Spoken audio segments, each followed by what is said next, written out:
ही अतिशय दुर्दैवी घटना झाली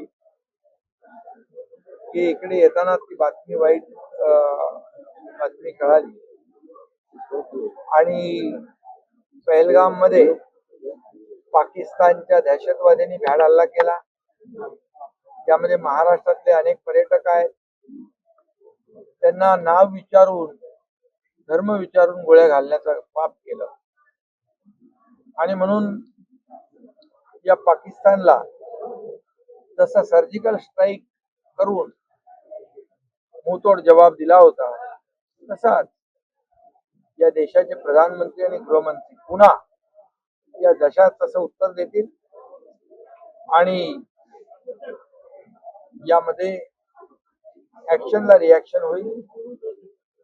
ईट का जवाब पत्थर से हे नक्की होईल आणि पाकिस्तानचं जे काही सगळं चालू आहे सर्वसामान्य बेकसूर लोकांना अशा प्रकारचं त्यांना खुल्या मारणं गोळ्या घालणं याला सबक शिकवतो. सर या हल्ल्याला घेऊन आता विरोधक संजय राऊतांनी ट्विट करत राजीनामा मागितलं. हे सरकार हा देशावरचा हल्ला आहे, हा अतिरेकी हल्ला आहे, हा पाकड्यांनी केलेला हल्ला आहे.